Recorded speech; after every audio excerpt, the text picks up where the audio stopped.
Hele, vyprávěj mi o těch hašišových barech. Co chceš o nich vědět? Hašiš je tam legální, co? Jo, legální, ale ne zase tak úplně. Nemůžeš přijít do restaurace, ubalit si jointa a začít bafat.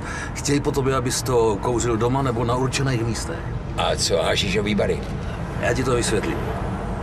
Je legální to koupit, je legální to vlastnit a pokud si majitelem hašišového baru, můžeš to i prodávat. Můžeš to mít i u sebe, ale no to je jedno. A teď dávej pozor. Když tě v Amsterdamu zastaví policajt, nemá právo tě prohledávat. Tohle právo prostě Poldové v Amsterdamu nemají. Ty vole, tam jedu. Už nemusíš nic říkat, jedu tam. Já chápu, že by tě to bralo, co? A víš, co je na té Evropě nejzvláštnější? Co? Ty drobný rozdíly. Příklad? Tak třeba přijdeš v Amsterdamu do kina a klidně si koupíš pivo. Ale ne do nějakého papírového kelímku. Mluvím o sklenici piva. Jo, a v Paříži dostaneš pivo u McDonalda. Ha.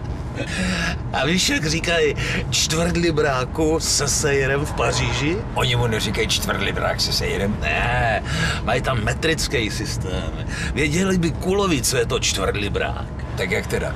Říkají mu Royal Sear. Royal Sear? Jo. A co Big Mac? Prostě Big Mac je Big Mac. Akorát mu říkají Le Big Mac. Le Big Mac?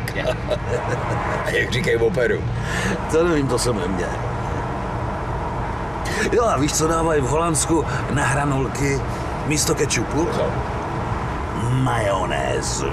Do hajzlu. Jo, na vlastní oči jsem to viděl, jak to v těch sračkách topějí. Wow.